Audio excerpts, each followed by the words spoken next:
Hello, welcome back to Podium with myself, Rich Newman, Hannah England, and usually Katie Smith. But we're missing her today. Katie travelling to Switzerland to cover the Women's Euros, but she will be back throughout the tournament.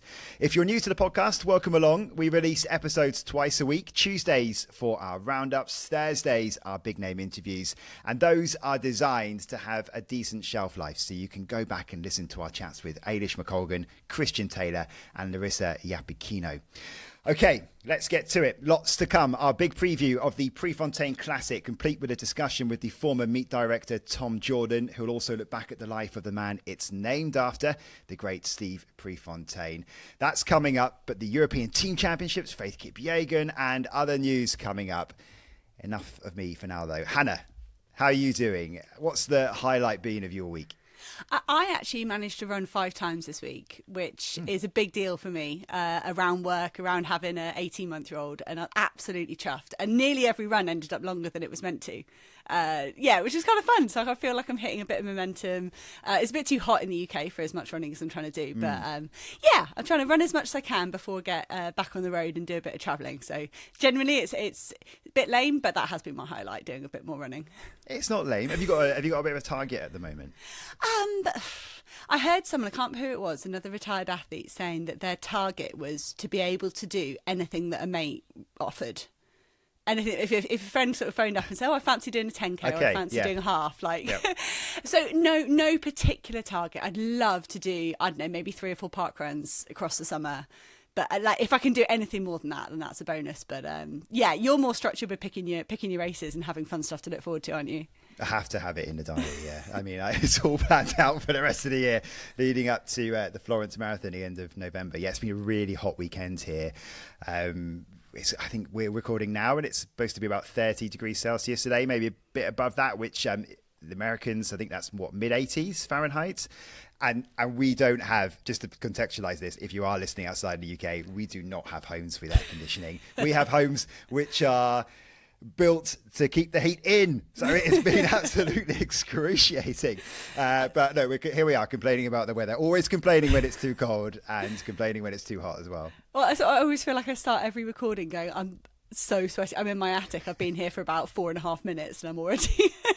I already feel like I'm sat in a sauna. Yeah, we've got lots of nice, small, cosy rooms, which are useless. Once it's above 22 degrees, basically. Yeah, I'm in a shed at the end of my garden, essentially a glorified shed. So it's pretty warm in here. Okay, right, let's get cracking. So shall we start with Faith Kipyegon? Because, we're quite a few days out from that now, and lots of time to digest how that went. In the end, it wasn't close, but it was an inspiring event anyway, wasn't it? I think the sort of the feedback that we've seen since then has been pretty positive, actually. It was. It looked like a super fun event. I particularly liked Keely Hodgkinson being a pundit. I thought she was very good. I kind of, when they switched to the studio, or whatever they had in the middle of the track. What do you think of the coverage altogether? Because I think that maybe had a little bit of mixed reviews. Well, I'd watched the pre-program, like the 50-minute.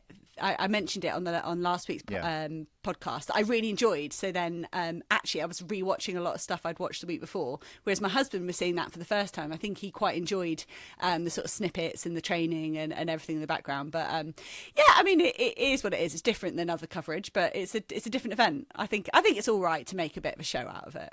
Before we talk about what the sort of legacy is past this, do you think the strategy was right around the pacing? What do you think she was in good enough shape for it? How do you sort of analyse how that all played out?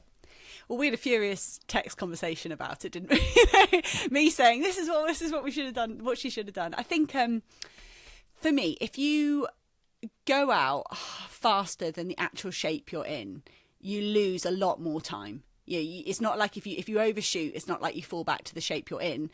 You then actually end up a lot slower than you potentially could have. And a lot of that damage happens in the last 200 and 300. And I think that's what we saw. I think the pacemakers did exactly what they were asked for. But had they gone 61 evens, I think she would have run 4:03, 4:04. But that wasn't the point. The point wasn't to find her limit, to find her fastest that day. It was to try and get as close as possible to 4 minutes. So what's the point in setting out slower than 4 minutes? I think I think she would have run faster if it had been a bit more even. But that, like I say, that wasn't the point. Whereas you, Rich, you were very much like, no, you need to go out fast and hang on or bank as much time as you can. I think there's kind of been a sort of thought process maybe from some other people that I've heard as well, and some discussions I've had with some others, that maybe it would have been a good idea to go out hot and then try and slow it down as you go through. I don't know. I kind of felt like in the end, I reckon she could have maybe done something similar in a Diamond League meet on her own. I don't know what real benefit she got from the whole drafting process in terms of how that was all set up. I mean, it was like this sort of who's who celebrity pacing lineup, wasn't it? Which was fantastic to see. You've got sort of Grant Fisher sort of shoulder to shoulder with her all the way through, and Georgia Hunter-Bell and Gemma Reekie were there as well, and Elliot Giles leading off the front. But I just don't know if it worked. I wouldn't be surprised if we saw a similar time or breaking that world record in legitimate circumstances. I kind of watched it and thought, I think she could have done that on her own. Not far off it anyway. No, the thing for me, I was watching her walk out. All the pacemakers came out first, which was brilliant, and then she came out, and there was a decent wave to the crowd and a look of excitement then. But then when they set off on that stride down the track, and then turned around and did another one back, and I just thought she just looked. It looked to me like there was a lot of pressure on her, and it's. She looked nervous. She looked like she didn't want to be there, which I'm sure wasn't the case. But like if you're that nervous and you're that anxious, like it comes across, doesn't it? Just that little bit of body language, and that she just looked like she was going to let people down. And then that's what it looked like when she came over the line as well. She just looked like she felt like she'd let people down, and that's such a different dynamic than a traditional race where there's an atmosphere, there's other events going on. You are part of a show, not the main event. I don't know. I think you're right, Rich. I think she could run faster elsewhere. Yeah, it was all eyes on her. And I think even there were some sort of words from Patrick saying it before, which I didn't sound particularly convinced that he thought she could get that near it either, I think. And if you look at it, it's still not... I mean, she has said, hasn't she, that this was kind of one of the main goals for the year. But do you believe her, really? Because, we've still got Tokyo around the corner, the World Championships, really, that's all building up to that. It's still, if we're looking at her winning titles in Tokyo, it's... you don't want her to be super quick right now. It's really difficult in her head because there she is trying to make history, and she did make history. She still ran the quickest women's mile ever. I know it's not going to go down the record books like that, but she did. But she's also got these big gold medals, hopefully, that she can bring home from Japan later this year. So I don't know. It must be quite a confusing situation to be in terms of whether you go for this moonshot, as everyone was saying, or whether you sort of do prioritise the longer season. I don't think it will damage her longer season at all. I think she raced in Xiamen and then nothing till then. So I think there's been a big training block with a lot of motivation behind it, a lot of focus. And I think it might be a relief for her now to slot into a traditional season that she's used to. But I think she would have done a good base behind it. I'll bet she's missed competing because she always looks like she enjoys competing, and it's a long period due to open up over nearly 2 months ago to open up and then go down into a training block. I think that can be quite monotonous, can't it? Like just training. Yeah, sorry, I don't mean this attempt damaging her season. I more mean trying to balance how you sort of look at the whole season, because she doesn't want to put all her eggs into this basket where it was such a big attempt anyway. You kind of want to make sure that you can sort of, I guess peak twice, but it's quite difficult to do that, isn't it, throughout one season? Do you think they would have been better off trying straight after the World Champs? Or maybe trying again after the World Champs? Yeah, just tying it in a bit more with that major peak. Yeah, I think so. What about these challenges generally? I mean, the traditionalists, I've seen some people say that it affects the sport's integrity to be having these sort of events, but they're fun challenges. They push human limitation. They get people talking about the sport that don't usually follow it. Everyone knew who Faith Kipyegon, it seemed, on Thursday. It's on the news everywhere, building up to it. And I think this is really good for the sport, isn't it? It gets more eyes on the sport. Purists should embrace that hype, the attention. We're seeing other stunts in the sport, which I'm not on board with. Tyreek Hill, the NFL player, for example, taking on whichever Lyles is available to take him on. And they sort of resemble these sort of stupid celebrity boxing, they're not called matches, are they? Events. I'm not on board with that. But this sort of thing is kind of legitimate. I don't really understand the criticism. See, I don't know. I think I'm more on board with these matchups. I mean, like Mondo Varholm over 100 metres. That's a bit more traditional. But I'd love to see. We have it in the UK so often when they say the football players are faster than our sprinters. Oh, you'd like to see it? I'd like to see it. Just to. Okay. But because I'm so confident in athletics that I know Tyreek Hill beat Josephus Lyles, didn't he? So he's disproved my point. But I kind of like the idea of silencing in the UK all those soccer fans that say, oh, so and so quick, and you're like, but they're not. Like, they're just not. Yes, it was a flying 30, not out of blocks. I'd love to. I like those matchups, sort of. Well, like Chase Jackson, saying she thought she could beat all the shot put men in a 60 metres. Yeah. I like those novelty matchups to kind of really showcase how excellent athletes are. Whereas these one-on-one things, I don't see that as our sport. So putting someone out there to test their limits, I don't really see that as athletics. I just kind of see it as it's interesting to see people's limits and I don't know. I'm almost like the fact that Faith Kipyegon only ran 4:06. I almost would be pleased to see her run faster in a Diamond League in a normal scenario to kind of say, no, let's not get away from that competitive element. So I think we're a bit split on this then. I definitely don't. I'm not a fan of the matchups between another sports person and coming into the sport. I kind of think it's pointless. I'm not going to put like. What did you make of Varholm Mondo then last summer? I enjoyed that. I think that's a bit different. So that's within the same sport, so that's okay. It's like I'm not a massive golf fan either. So like the Pro-Am doesn't make me think, oh, this is really good fun. I'm just not. It's kind of like it's fine. Both of these things that we're both talking about actually are still bringing more eyes on the sport. Yeah, right. Yeah, so they're actually. Do they have a place then? They have a legitimate place in the.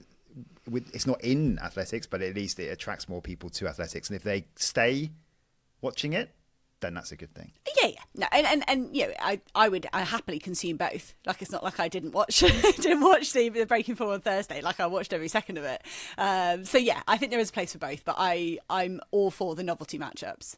I'm afraid. Okay. Sorry to disappoint you.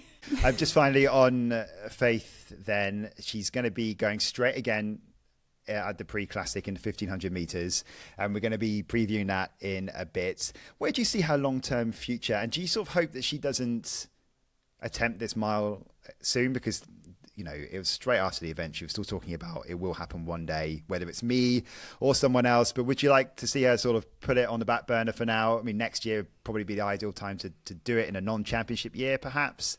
What would you like to see? I think she's got one more opportunity to run fast in pre. And because I think you've got a window around about now in the season to record chase before you then go back into sort of really focusing on the championships, and then you normally have a window afterwards, like we saw Jakob Ingebrigtsen do the 7:17 in Silesia last year after the Olympics. Was that the year before? Was that last year? At least right. So I think Faith Kipyegon's at the end of the window for record chasing this year, and that she should try again next year. Because else you do get into jeopardising the main thing. But I don't know. But if she feels good, they'll put a mile on, and I don't know whether it's Monaco where the legitimate world record was set. And if she feels good and she wants to have another shot, then I think she could do it. It's just whether that's the right focus for the next few weeks. Yeah. Okay, let's move on to the European Athletics Team Championships. I didn't see much of this weekend, unfortunately. And that's a bit of a shame, actually, because in the UK, we didn't have it on any kind of traditional channels, not even on the iPlayer, I don't think, in terms of the BBC. So that was a bit of a shame. You have to watch it on your tablet or laptop or something like that. So I think that's a bit of a shame, because I think we said last week that the format it's good fun, isn't it? You're all competing for a team, competing for points. The people are putting their bodies on the line to try and get their nation a victory instead. But Italy won the main thing again. Larissa Iapicino, last week's guest, was contributing to that. So was Leonardo Fabri on the final day. They brought it home ahead of Poland and Germany. How much of this did you get to see, Hannah? Bits and bobs. Like you say, it was hard. I even got to the point where I couldn't cast it onto my TV. There was some geo-blocking. There was some sort of slight nuance that I couldn't even put it up on my TV. So I was watching it on my phone, which is, you sort of get a bit distracted and you don't get totally into it.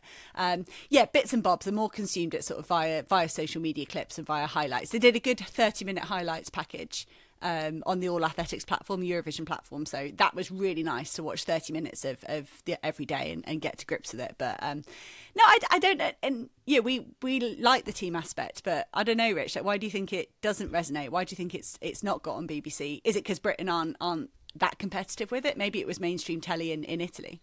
Well, I'd like to know, be in those countries, the places like Italy and Poland and Germany, where those countries that had a really good championships, and see how seriously it was taken there in terms of the people that were watching it. Maybe it's not quite the right time of season. I don't know. People have got other things that they're prioritising. Our team, the British team, wasn't particularly strong. It definitely wasn't anywhere near full strength. Whereas there are some big names that were in Madrid, especially. It was boiling hot there, wasn't it? Wasn't it something like high 30s, like pushing 40, and on the track that's going to feel even worse? And there's not much shade on that track in Madrid as well, but they were holding just evening sessions. That's what I didn't realise in Division 1, when they were in Madrid. It was just evening sessions, and I thought, well, thank goodness, like at least that's going to help the athletes a little bit. But a little bit of altitude and warm conditions yielded some fantastic results in the shorter distances. You saw Nadia Batacleti win the 5K in just inside 16 minutes, which is pedestrian by her standard and the other women. But that's what they had to do in that arena. But the likes of Tentoglu doing a world lead of 8:46. That I think, he is back after you guys wrote him off. No, we said, should we be writing him off? That was the question. And I don't think we all sat on the fence. Well, no, I was emotive about the fact he's having the correct response to an Olympic year, whereas all these other people weren't. Look at Femke Bol. We didn't see her indoors, and I think she's played it really well. I think Tentoglu has as well. He turned up indoors but wasn't in tip-top shape, and now the pair of them come into European team champs and do championship records. And yes, that's what you'd expect. But there were definitely some other decent results as well. Yes, we talked about whether it's resonating then with audiences or not. I mean, it'd be lovely to see full strength teams going at it, hammer and tongs. That this sort of format is great in my opinion. And if we can see that in the future, I'd like to see it. I think it's a fantastic sort of innovation for the sport that sort of has been tried a number of times and doesn't ever seem to catch on. I can't quite understand why. I think you're right. I'd love to speak to someone in Italy, Poland or Germany and see what they would say after this weekend, because we hosted it in Gateshead in 2013. There was a full stadium in Gateshead, and I feel like Britain did really get behind it. So I think it's a little bit important. Yeah, it's important how well the nation's doing and whether they're hosting it, just to capture the people's imagination. But I want to say, we mentioned last week there is Division 2 and 3 going on in this as well, and Victoria Hudson, world lead in the women's javelin, 67.76. Like that's significant, big improvement from her on where she's been this season in an event that's getting very competitive, sort of internationally. Yeah, it's an event that if you're not sure, if you are outside of Europe, it has promotion and relegation, which again is alien a lot to our American listeners as well. What's promotion and relegation? Yeah. Let's quickly just round off some other bits that we've seen over the last week or so and over the weekend in terms of results. Jamaican trials, first of all. Kishane Thompson, 9:75, sixth fastest all time. Wow, he looks in fantastic shape. I watched the race. I found it on X. It looked awesome. I mean, so did Oblique Seville and Akeem Blake. They both look really good as well. But so 9:75 for Thompson, Seville 9:83, Blake 9:88. I mean, these are good times. And just to see, like, Kishane Thompson, he does put pressure on himself. He knows he can be good, and he did deliver at the Olympics. But he was gutted with the silver medal, and he ran off. He did a Usain Bolt. He didn't stop running till the back straight, and he just looked so happy to have won and to have won in a good time. And I did go and look. It was only a 0.8 following wind. It wasn't. Yeah. It wasn't insane. It's not like we're talking. Yeah, it's not like we're talking a massive advantage from a following wind. Like that's a real 9:75. Yeah, I mean, he's the favourite, right? Going into Tokyo at this point, we don't know what's going on with Noah Lyles. He still hasn't raced for a while. He's not going to be at Pre this weekend. Thompson is, and he's going to be racing against a good field too. I just think he looks like the man. at the moment. He does, and the fact that this is the best thing he's done so far, whereas you look at Akani Simbini, we haven't seen him for a few weeks. He was very good indoors and the start of outdoors, but is for me a few question marks there for the South African that we haven't seen him race now. Whereas for Kashane Thompson to come out now with a 9.75, and he's only got to maintain that for a couple of months. I think I would put him down as favourite. Yeah, and the other thing that really caught our eye at the Jamaican trials, and I think caught most people even more than Kashane Thompson, is Shelly-Ann Fraser-Pryce qualifying for her 9th World Championships. And bear in mind, there's been a COVID delay in there as well, so she could have made it. She could have got to double figures perhaps if time had been on her side and there hadn't been a pandemic that got in the way. But she came third in the hundreds, so she will make her way to Tokyo. Tina Clayton won ahead of Sharika Jackson, but I mean, Fraser-Pryce, we know she's going to bow out at the end of this year. We thought that was going to be the case last year, but it wasn't the case. But we think this is definitely her last year. It would be great to see her back in Tokyo. And Sharika Jackson looked good. Like she had some issues last year, as did Fraser-Pryce, not being able to actually compete in Paris. To see them both looking healthy and running a full race, and Tina Clayton is a big name for the future, and she does look like she's the number one in Jamaica so far over the last couple of seasons. She is showing that. But just to see those two healthy, I was really excited. Like, what do you think's the limit for those two? We're looking at Shelly-Ann Fraser-Pryce, 9th World Championships. How far can she go? Can she go to a final? Can she medal? Should get a relay medal? I think if we're being honest, we would all like to just see Fraser-Pryce reach the final, right? And I think after that, whatever happens. But for her to bow out with a relay medal, let's say that, right? I mean, like if she can end it that way, that's got to be pretty satisfying. And I'm sure she'll be aiming for higher. But if she can get to the final, that's a good result, isn't it? And then come away with a relay medal. That's a pretty good way to bow out. I just love to see the Jamaicans have a smoother run on the track in Tokyo. I just felt for them as a team like it was just all falling apart.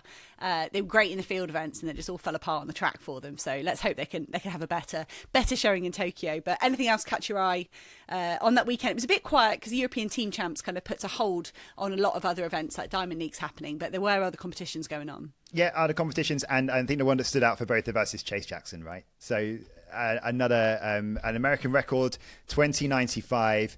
And look, we have said already on previous podcasts, we have spoken to Chase Jackson. She is going to come on the pod in the next few weeks. And she seemed confident when we were talking to her that she was going to be throwing American records. And I think she's done it a little bit ahead of schedule, 20 meters 95. Wow, I mean, incredible. She looks in fantastic shape herself, and she's been setting these world leads anyway throughout the season outdoors. It was interesting. It will come out in our interview with Chase. Like you say, it will come out in 10 days. But we talk about these track athletes trying to maintain form. But for the field athletes, if it's clicking and it's perfect, you almost want to keep throwing. And you almost want to make the most of it. You've got to keep an eye on emotional and physical burnout. But Chase Jackson, she knew she was ready for something big. So I almost saw this weekend as a warm-up for Pre. So she could go further. She could go over 21 metres. We've not had anyone over 21 metres since Valerie Adams won the Worlds back in 2013. So it's been 14 years since someone's gone over 21 metres. And what do you reckon? Is she going to do it? I think she is. And the other women are throwing well. Ogden Laley's getting headlines in Pre, which is fair because she's Olympic champion, but she's not beating everyone. I think Shkilda beat her in the European Team Champs, so it's all the big names are in Pre. Yeah. But I feel like Chase Jackson's just looking at, can I get 21 meters? She's not bothered about the women around her. Yeah, but she's not bothered about the women around her, but they do push her. And I think she said that she has admitted that as well. The strength of the field just means that she has to throw further. And yeah, I think she's going to throw over 21 as well. It'd be great to see. We've already started our preview for the pre-classic. But before we do, because we are coming to it, just to mention some lineup announcements then for Sydney Marathon. So Sifan Hassan is going to be going in Sydney. Now, this is only a couple of weeks before the World Championships in Tokyo. It's shifted to the end of August. It's the first time that Sydney is going to be part of the World Marathon Majors. It's now the 7th major. And it's a good field because we're going to see Sifan Hassan go up against Bridget Kosgei, the former world record holder. What do you think this means for Sifan Hassan and Tokyo? Do you think she's going to be there at all? Is she going to try and she's done it the other way around, where she's built up to the marathon in terms of the Olympics, and then obviously she won gold in Paris last year. But is she going to do the marathon and then come back down a couple of weeks later and be on the track? I mean, she's impossible to predict. So you can say anything here and it could be right. Like all logic and common sense says no. She's doing Sydney, doing another World Marathon Majors, kind of learning her trade there. And that's her summer sorted. But as you said, who knows with Sifan Hassan? It's 2 weeks from Sydney to the 10,000 meters in Tokyo and the marathons. You can't do 2 marathons in 2 weeks, right? Like that's mad. No. you gotta go. Well, yeah, all logic would say no. But there's plenty of people I know that do 2 marathons in 2 weeks, and this is Sifan Hassan. How does it go? They usually can go quite well, but they're not usually trying to go for for the win. And that I guess that's the thing, because Sydney will, I'm guessing, be pace made at a pretty respectable pace. Because we saw, I think it was after Tokyo Olympics, we saw people come back for London Marathon. That's when it was still in October. Sort of 5 weeks, five weeks apart. But this is I mean, I've commentated on the Sydney Marathon a couple of times, and this is a tough course. It's okay. Really, so it's not a fast one. It's not a fast for, course. Okay. No, it's very up and down, and it's very much more undulating. It's not kind of like when you've got Boston, you've got your second half, which is pretty much uphill a lot of the way. You've got New York, which at the end is tricky because when you start going up to Central Park and it's getting a little bit too much there. This is very much up and down throughout the entire race. So it's a challenging course. I'd say it's probably, to me, I think it's probably the most challenging course of all the 7 majors now, because it is so up and down. It's very hard to get into a rhythm.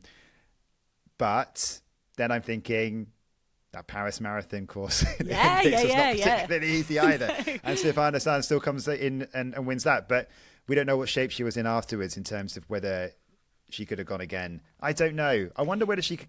Do you think if Sydney isn't a course for personal bests and records and whatnot, do you think that makes it more likely that she is thinking she could come back and do something else in Tokyo? Like I said, 2 weeks till the 10K in the marathon, 3 weeks recovery for the 5K. But 2 rounds. Yeah. I think she will line up in at least the 10 or the 5. Yeah, I agree. Surely not both. But then the belief that she's got is that she can do them all. And actually, she could say, in her own logic, she can say, "Well, I've got more time than I had at the Paris Olympics to recover." Yeah. But it's just what that takes it out of your legs from the marathon, like to be able to, you can drain your legs the other way around, but having the freshness to run fast on the track, you put nothing past her. But I mean, what I enjoyed in Eugene is she turned up, in her words, pretty out of shape and had a go. Because she wanted to be part of the championships. And I think she ended up with a medal still in the 10K. But she put herself on the line. And it was the same in Budapest. She was coming back from her first marathon, I think. And she sort of, so I think, as we do it, I think you're right. I think she's going to be there. Yeah, and the race itself shaping up pretty nicely. So Bridget Kosgei there as well. So it's going to be an honest race as well. Those two pushing each other. There's a good lineup generally as a sort of support cast, but it sounds disrespectful. But I think they could also challenge as well and cause a few problems in the field. So actually, that race shaping up really nicely. Still, the men's field not completely taking shape. We know Eliud Kipchoge is going to be there. But yeah, that we'll keep our eyes on Sydney, because I think that's going to be an interesting. The scheduling of it is interesting. So is the scheduling for Berlin, because Berlin is always at the end of September, and we have the Ethiopian team already for the World Championships in Tokyo. Now, it doesn't sound like this is set in stone at all. Tamarit Tola and Tigist Sefa are leading the way for Ethiopia. Tola, I think, will be in Tokyo. He'll be there. He'll be trying to regain that world title that he lost in Budapest, but obviously he won it in Eugene, right? And he's the Olympic champion. But at Sefa, we're hearing through some sources in Ethiopia that Asefa instead might fancy her chances at going back to Berlin and trying to break the world record, which is, I mean, when she did it a couple of years ago, a lot of people didn't know who she was. She had these new Adidas shoes and smashed that world record. Then Ruth Chepngetich becomes the first woman to run sub 2:10 in Chicago last year. But Asefa, although she's been named in the World Championship squad, she could instead decide to go for Berlin. But that is a massive, that's a moonshot in itself. And when you look at these marathon runners and look at their careers, like for Asefa, what's more important, a world title or another world record? Well, which one pays more money? that is, but it's astronomical. It's exactly chalk and cheese, isn't it? Yeah. So that's kind of the answer. That's why, so many of these athletes go to the roads early, because that's where the money is in athletics, right? A lot of the time. But then I'd love to know Tamarit Tola's appearance fee for London coming in as Olympic champion. Yes, you've got to almost back yourself, haven't you? Yeah. If you can go away and get a major title, then you're going to make more money on the circuit. Yeah, that's a good question. Yeah, but if you're already a former world record holder, then I guess you probably hit the limit, haven't you? Yeah, you're pretty good. You've got good stock. I wish we knew, like with Premiership football, when they kind of say like the biggest ever transfer. I'd love to know the biggest ever marathon appearance fee. Yeah, come on. Why don't we get the investigative journalists on it? Yeah, Kipchoge's got to have had one of the biggest ones ever. Yeah. And Kelvin Kipton as well. When he had debuted so fast, his next appearance fee had to be huge. And Paul Radcliffe, obviously from like a British perspective. But yeah, no, I'd love to know if there is a cap or whether it's just a free for all. That's where the money is at the moment in this sport. I'll get back training. No. So let's turn our attention to the Prefontaine Classic in Eugene this weekend. Probably the most iconic annual meeting, definitely up there. Tom Jordan was the meet director for 37 years up until 2021. He's the author of the biography of Steve Prefontaine, a cult hero in the US. It's 50 years since the man they simply call Pre died in a car accident, aged just 24. Rich has been speaking to Tom, who has been explaining why his legacy endures and to look back on the history of what is now one of the premier Diamond League meetings. We'd just like to say that Rich did record this interview with Tom before the death of Bill Dellinger, who died on Friday night at the age of 91. It was brilliant to hear Tom emphasise the importance of Bill Dellinger on Steve Prefontaine's career, but we just want you to know that it was recorded before he passed away. Thank you so much for giving up your time to speak to us, Tom. I'd like to speak about the Pre-Classic in a moment, but let's go back a bit and talk about the man it's named after, shall we first? I think a good place to start is to try and contextualize for us the legend of Steve. He's the cult hero figure in the US, and we have a very strong audience there, but for listeners outside of the States, why is that? What is and what was so special about him?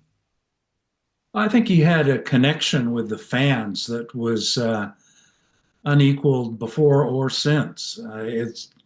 I was just thinking about this, how, say, for example, in the UK, you could relate to a legendary figure like Prefontaine. And I'm reminded of the heyday of the Co-Ovet series, the back and forth of the world records, and people chose sides and so on and so forth. And I think with Pre, it was the fact that he was almost his own biggest challenge.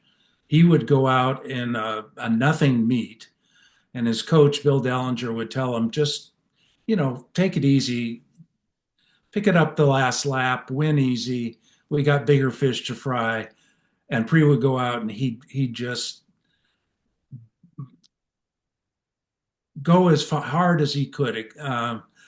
And his reaction was, I owe it to my fans to be this way. And I think that was one of the things that really was attractive to people, was that he didn't do anything halfway. And he really, well,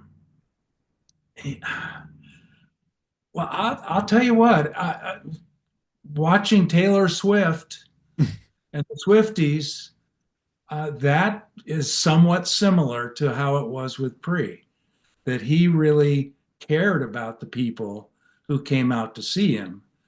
And he put it out there and they responded. First time I ever saw Pre run at Hayward Field was 1971, and it was the national championships. And I was just out of college, had no money, got the cheapest possible ticket. And I'm over in the stands, and people start clapping before the meet.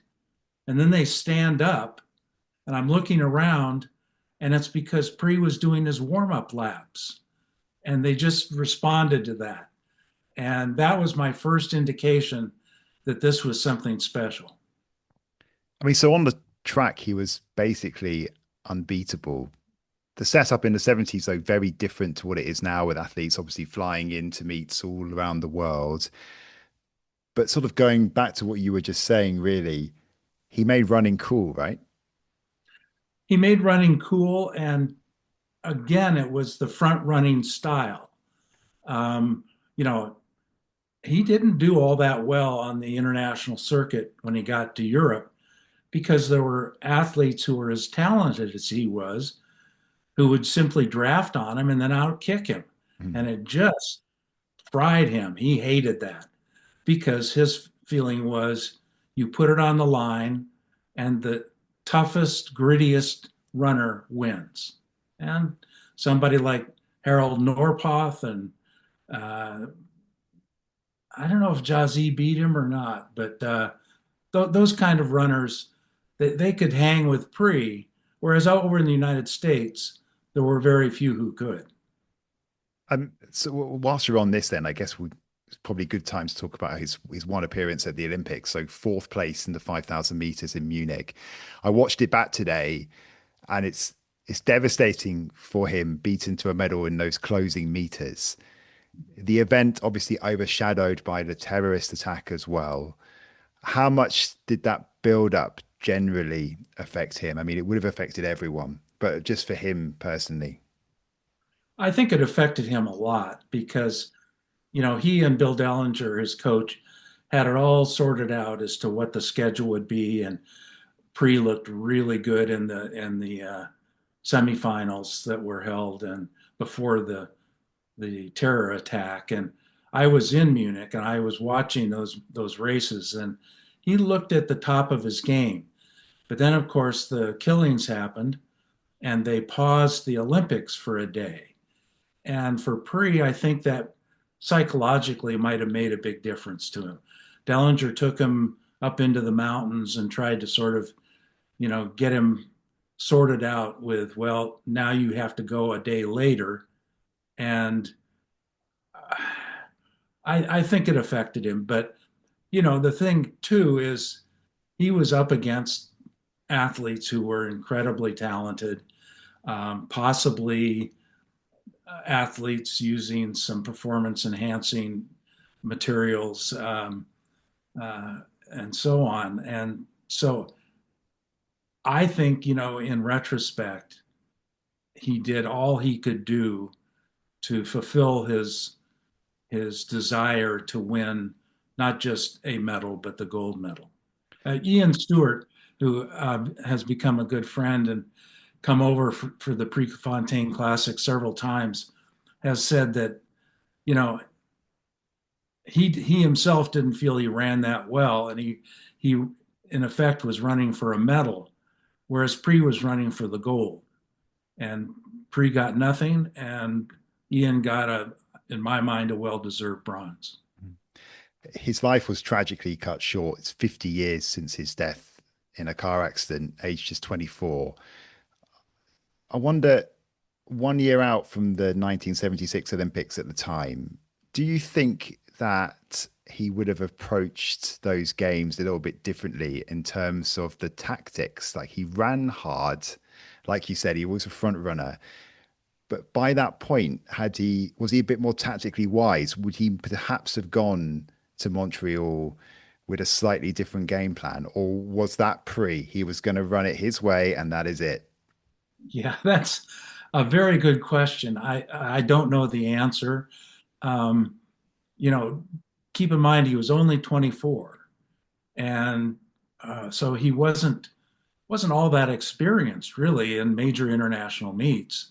And boy, to tell somebody, first of all, they would have had to convince him to run the 10,000 Mm. because he had the engine. He didn't have the physique, but he had the engine to be able to run a world record at 10,000 at that time. And he wouldn't have wanted to run the 10. He would want to run the 5. But if you're going to start with what ifs and so on, you have to understand that the Africans boycotted in 76. There were, I mean, imagine a Henry Rono who burst on the scene in 1976. If he'd been in the Olympics, he might have been one of those people that came out of nowhere and won the gold medal. Also, Viren, you gotta look at him, and he was in his prime. So I don't know. In a way, it's good that it can't be answered. Yeah. He had the whole package, it would seem, the talent, the swagger, the looks. Do you wonder what sort of stardom he may have had if he'd gone on to win Olympic gold?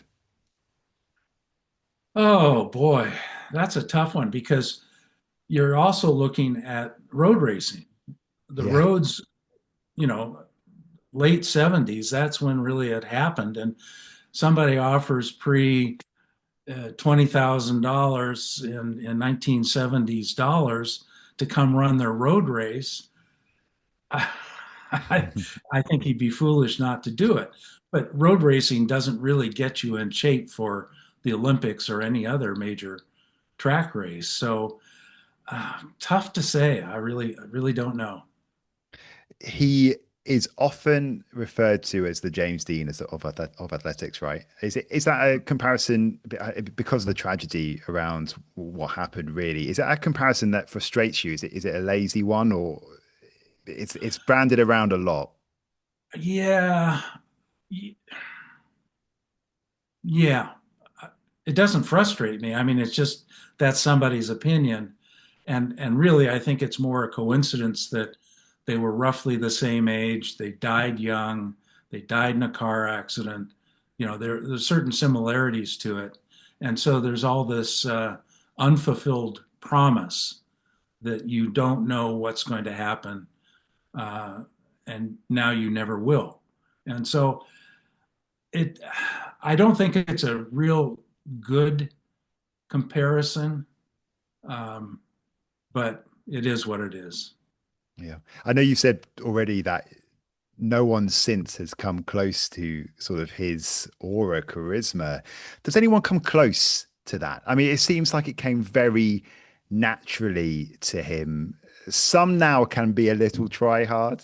Do you know what I mean? Like it's a little bit too forced. It doesn't that. I mean, watched lots of clips with Steve, and it doesn't feel like there's any kind of. It's just all comes completely naturally to him. I mean, the only person I can think of that comes slightly close to that aura of self-confidence without being too overbearing is someone like Jakob Ingebrigtsen at the moment. Uh-huh. Yeah, and I imagine in Norway, Jakob is as big as Pre ever was, and of course has a lot more medals to his name. And I just think in the U.S. there has been no one, and it's not that makes the other top Americans less. It's just personality. It's being able to connect to your fans, and you know, Pre had this way of making people feel seen. That the first time I ever met him was to talk to. I was covering a track meet in L.A. indoor um, for Track and Field News, and I was in the bar. Uh, Coincidentally, I didn't drink then, so I was having a Pepsi probably. And who I'm should sure he walk was. in? I'm sure he was drinking, wasn't he? No, no, no, Was he not not? with the race was that night. He Fine. won. Okay. Okay. Yeah. And he came and he sat next to me, and I don't think he even ordered a drink or anything to drink. And for the next 25 minutes, we had this conversation, and not a lot of it was about track or running. It was, life. We were roughly the same age. I was 2 years older. So, and he may not even have realized I was a quote media person, unquote, but it didn't matter. He was just being and he had that ability to make you feel like you were the only person in the room. And that's powerful. Yeah, that really is. When you come across those people, that it really does stay with you and they have such an influence. A last one on him, just for now. Pre basically paved the way for how American track and field athletes can compete today, with his fight against the Amateur Athletic Union. But what do you think is his greatest legacy? Oh boy, his greatest legacy. I think his greatest legacy is he is the standard by which all American male distance runners are measured. And you can run 12:45, you can run world records or American records, but you're not pre. And in a way, it's a standard that can never be matched or eclipsed. So I think that's it. That's a lovely tribute. Let's move briefly on to the pre-classic and a huge part of your life as meet director. Was it 37 editions? 37. Well, and 37 years, but we didn't hold a meet in 2020 during Okay, COVID. of course. Yeah. Okay. Yeah. So 37 years and instantly renamed after the great man at the first available opportunity as well. But the meet itself, how proud are you of what it is now? I am proud. Yeah, no question about it. I don't feel like, uh, look at what I've done. It's the two things I am proudest of, believe it or not. One is that in 1984, my first year, I was able to get Nike to sign on as the title sponsor. And to this day, they are still the title sponsor. And I defy you to find many corporations that have sponsored a single sports event for that many years. And the second is I instituted no more than 5 to 10 minutes between track events. I spent years going to track meets and being bored out of my mind because they were boring and nothing happened. I mean, not to slam Michael Johnson, but I think that was the ultimate downfall of his project was when I turned it on, it was like the bad old days where there were talking heads and then 15 minutes between events. I don't know. No. So I knew we had a winner the second year I was doing the meet, and a woman came up to me after the meet and said, I have a complaint. And I thought, oh boy, she's going to talk about not enough bathrooms or any of the legitimate points. And she said, that meet moves so fast, I didn't have time to go pee. Okay, You'll that's take it. it. Yeah. We've done it. Yeah. And I think they're playing with fire this year. They've got the best field since the Diamond League finals, but it's a 5-hour meet. Oh my God. So we'll see. Yeah. Just before we move on from that, you mentioned Grand Slam track. Did that show? And we've had quite a few guests on athletes, and obviously the field athletes especially are very passionate about the fact that they say, and Chase Jackson was one of the people who've actually said this to us. She has said, track needs field more than field needs track, and I think maybe she's thinking that maybe they're starting to realize that they are. Now they've always been a filler, and now they're being shown as actually they're more than a filler. You need field. Do you agree? No. Okay. I think Michael's concept had merit. I mean, I do a little project every time I get together with track fans. I say, if you had to delete 3 events out of the spectrum of track and field events, what would they be? And number 1 is always triple jump. Get rid of it. You already got the long jump. Why do you need the triple jump? And then you talk about some other ones that 200 meters doesn't do real well in that because they're saying, hey, same people winning the 100 are winning the 200. So get rid of the 200. And then usually it's something like the steeplechase because that is an odd event. I mean, It's an odd event. Yeah, somebody sure. asked me again what the derivation of the steeplechase was. And I said, well, I'm sure it was borrowed from horse racing steeplechasing, but beyond that, I don't know why it was 3,000 meters and how it got started. And, I probably should know that stuff. But in any case, if you really look at the slate of events, what three events would you get rid of? That's maybe something for your listeners to Yeah. take on. I think again, Grand Slam track was a great payday for a lot of the athletes. I enjoy the field events, but you could have a successful formula with only track events. Mm. It's a debate that will go on and on and on and on. It's an age-old debate, isn't it? I mean, you just the final few on this. You're being very modest about, yeah, you're saying it's that you don't want to take all the credit for it, but I've read articles about you from when you did step down, and a lot of people credit you for putting together the right team, really. So having the right people in the right places to make it the success that it is. So, and then you obviously oversaw all of that. But it has basically become the most prestigious annual meeting out there, wouldn't you say? Yes, I would. Yeah. I mean, and that is, completely to Tracktown's credit, Tracktown Incorporated. They took over the meet. And Nike, I mean, John Capriotti, in the years he was at Nike, was the primary person I worked with. And, he's the one that really got things moving, put the stick about, as they say, and got the Nike athletes to pre.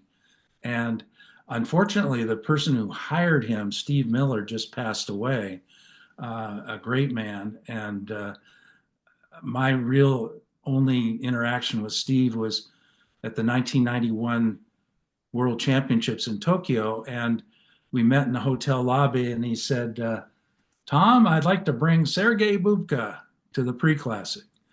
And Sergei at the time was the biggest name in track and field, maybe Carl Lewis, but I could never get Carl until later.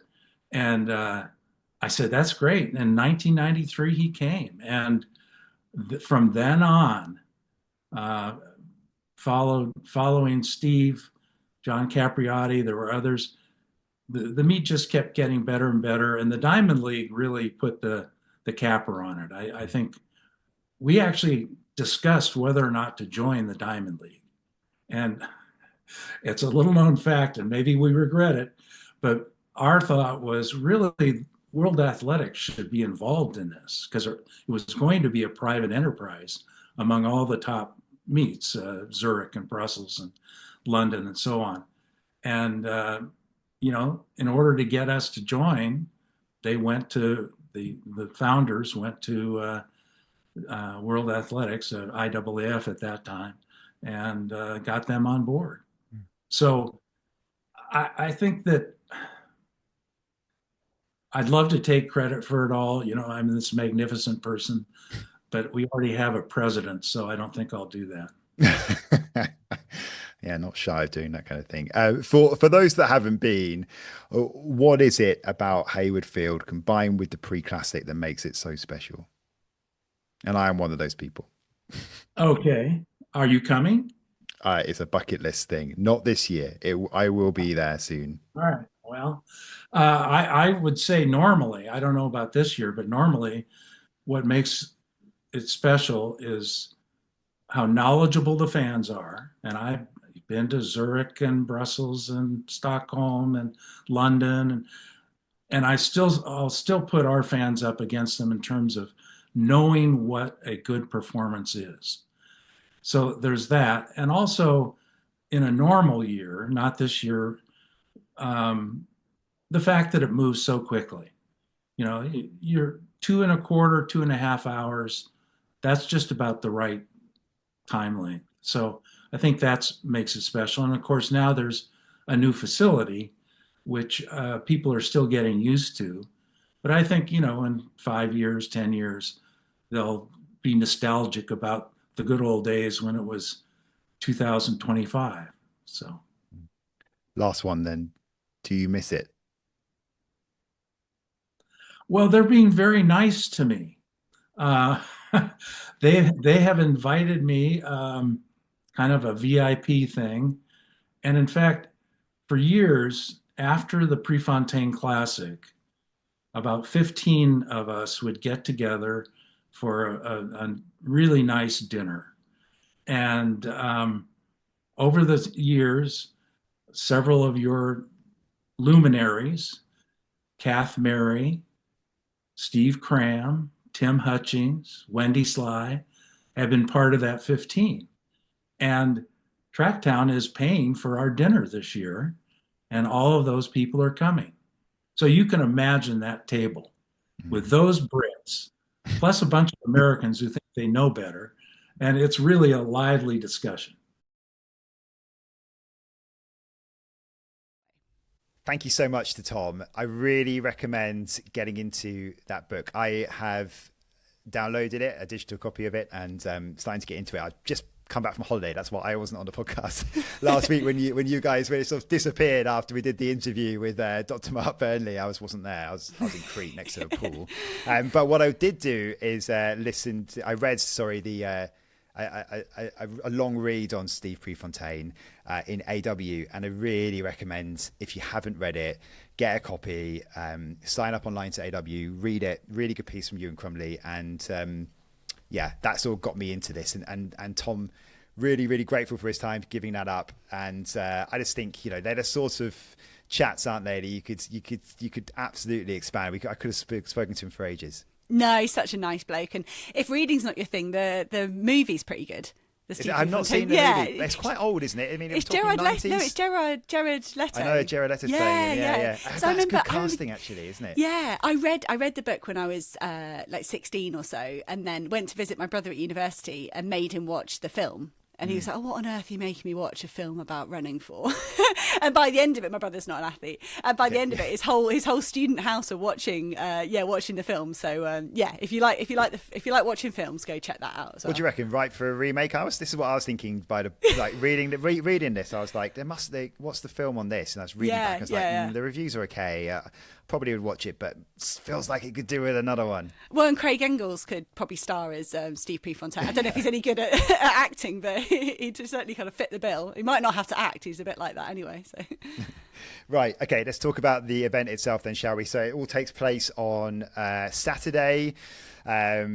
Really excited about it. I mean, it is probably one of the most stacked Diamond League meetings that we have all year, right? I mean, yeah, and it's a great event. I was a Nike athlete, and you're contractually obliged to do. And I say that in a nice way. There'd be sort of heavy reductions if they want you there and you don't go.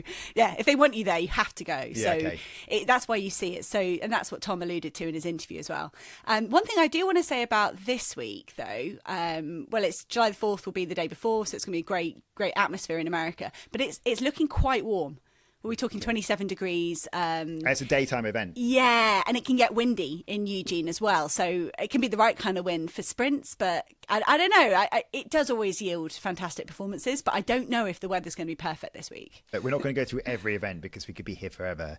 And I think, as we said earlier on in this podcast, if you are new to it, thanks for joining us as well, because it's great to have you on, but we're not going to be going result by result, preview by preview. We're just going to pick out some highlights. And I think we're going to start with the women's 100 meters, because you've got the top 5 this year in this field, plus Sha'Carri Richardson as well. What do we think of how this is looking up? I mean, it's a very exciting field, right? So it's Melissa Jefferson-Woodson, who is the world leader this year, 10:73. We've got Julian Alfred in there, Tina Clayton, who you've already mentioned earlier in the podcast, TT Terry's there, Tia Clayton's there, and then Richardson, who we do not know what sort of shape she's in. She's raced just once this year. And that's the thing, I think, when you need to acknowledge that requirement to turn up as a Nike athlete. I think Sha'Carri Richardson will want to be here in great shape, but just because she's here doesn't mean she's ready. She will have to be here.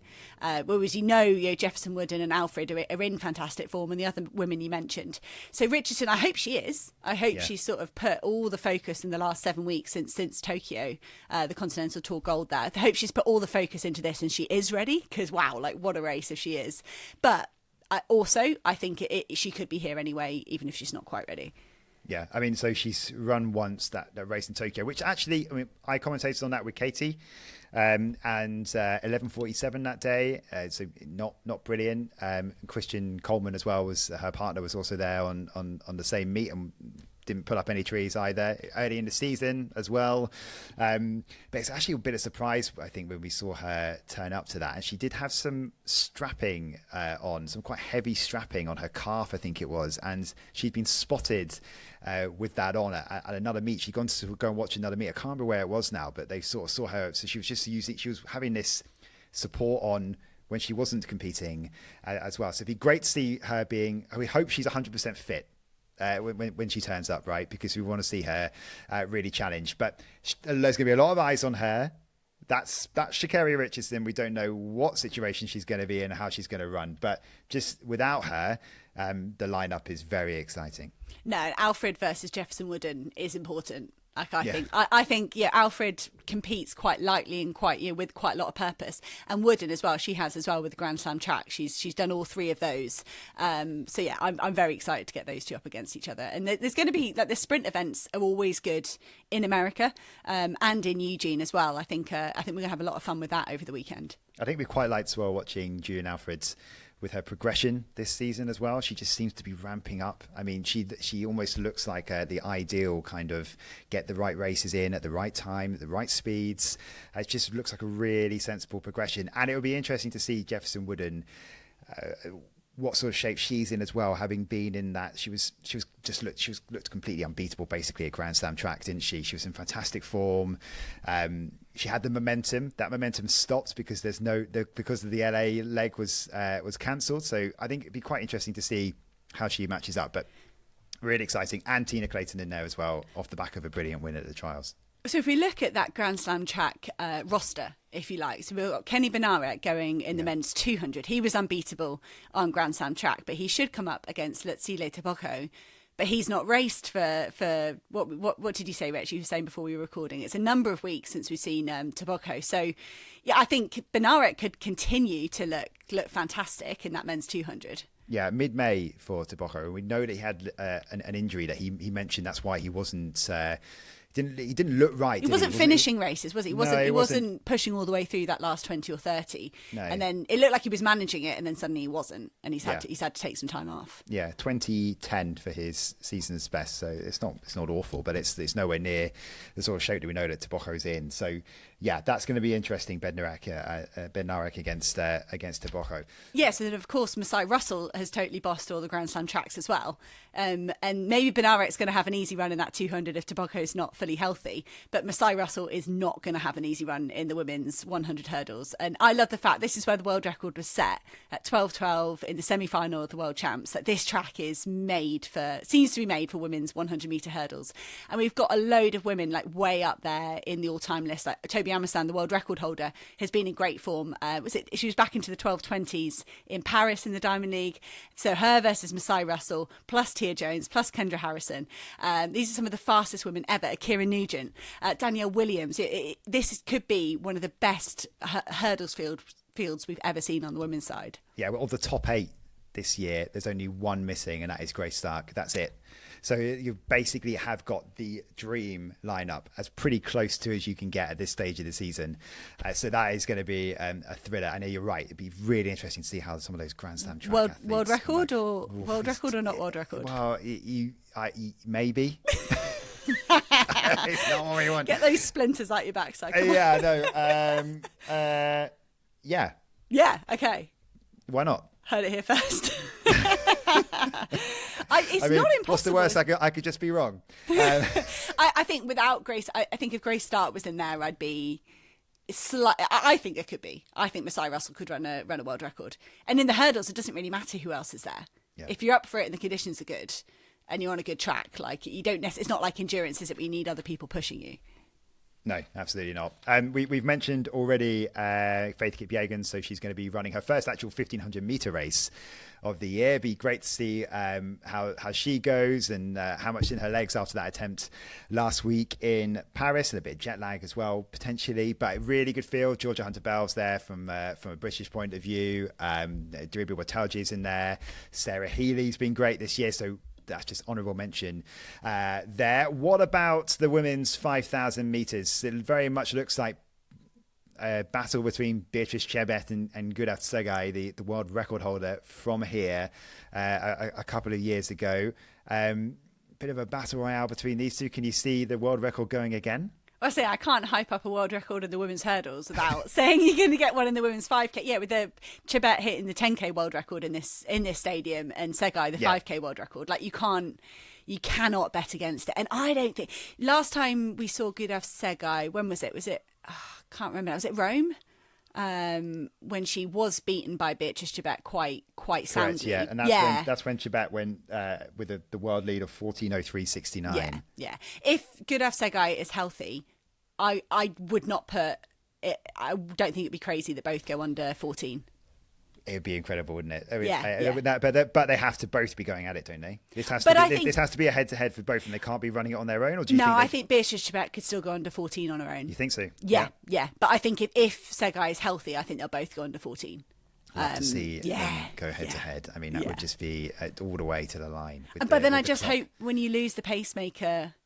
You lose the pacemaker at 3K and they've got 2K just themselves, what's going to happen? But we've learned from the men's races this season, from Oslo and Stockholm, you can make an incredible amount of time in that last kilometre. Yeah. And then almost Cajelcha going too fast in Paris cost him another kind of low 12:40. So it's not the end of the world if they slow slightly in the 4K. But yeah, I would love to see them put the competition aside for a few laps and concentrate on keeping the momentum going and then race the last 600. Yeah.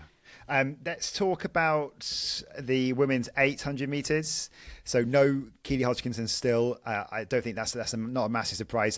We also know that Jakob Ingebrigtsen's not going to be in Eugene either. Neither is Ryan Krauser. So no one, those three, I think there are doubts anyway, and they're not going to be on the lineup.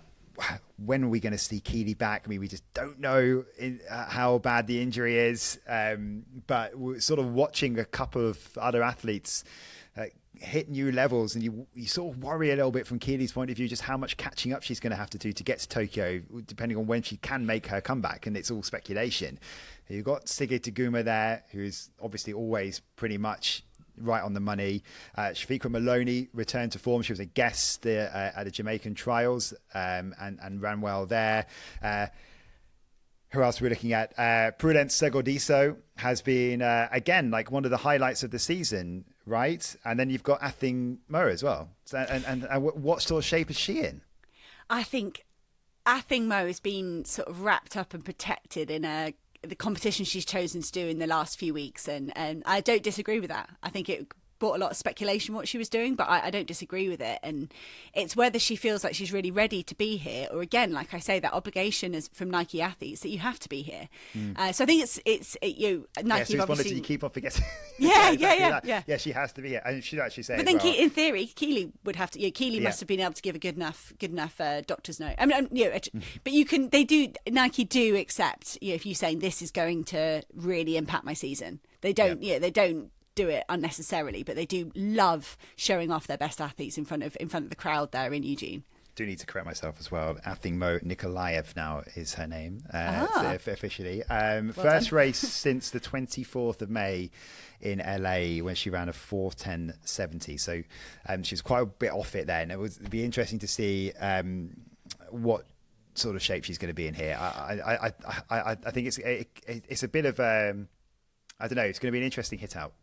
No, and I think Keely Hodgkinson is doing the right thing. If you're not 100%, so why go into a race and say run 1:56 and come third, and have to remind yourself this is because I've got these few other sessions I want to get done. Once I've done these other 3 or 4 key sessions, I'll be back as a 1:54, 1:55.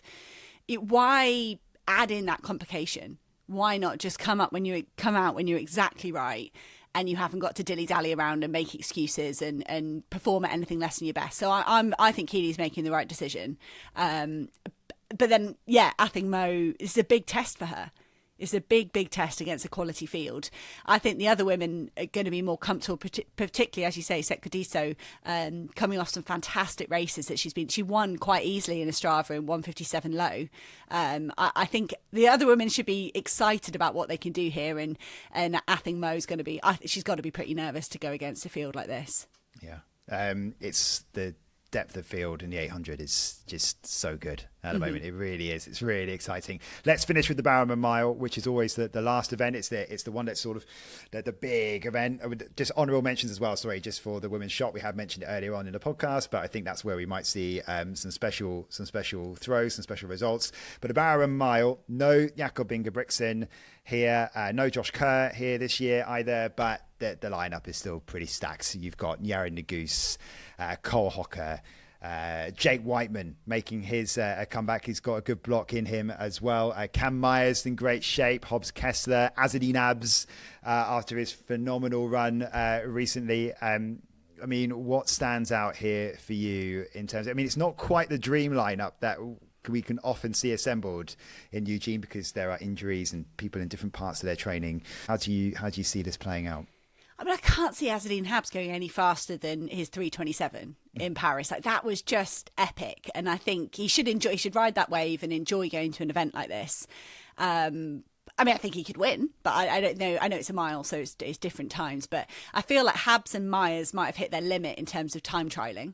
And if they can recreate that here, they could be in the top three, and that'd be a real upset when you look at the other names on that list. I think Cole Hocker and Yared Nuguse are probably bored of people questioning whether they're in medal-winning shape like they were last year, because they've been away in the Grand Slam track season, and they've looked a little bit vulnerable in those matchups there. They haven't dominated at all. And I think Hocker but they're and having Nuguse, to double up as well all the time. Yeah, They always had to have that in mind. Yeah, I think Fischer, Hocker, Nuguse are going to want to come out and prove that they are still world-class competitors. And obviously Grant Fisher bossed the first two Grand Slam tracks and then didn't do the third, and we saw him pacemaking. I think they're going to have a real point to prove sort of a month out from the US trials. So I think there's more, and Hobbs Kessler as well. I think there's more in the line for those American athletes, and they will treat this as a rehearsal for the US champs, and that will push them a little bit further forward, maybe too far, and maybe Jake Whiteman can sweep through and spoil the party. Jake Whiteman, Neil Gawley can fly down the home straight and just take a 1-2 for Britain. He's done it before. It's Grant Fisher's first mile in 10 years. So, really? It's going to be interesting to see how he gets on there. And so would you put Yared Nuguse then as maybe the favourite? Just bearing in mind as well that he's already set a mile world record this year. Already he did it indoors. It didn't last very long. Jakob Ingebrigtsen went and smashed it just later that week. But if you want a favourite, Rich, it's got to be Azadine Habs. It has to be.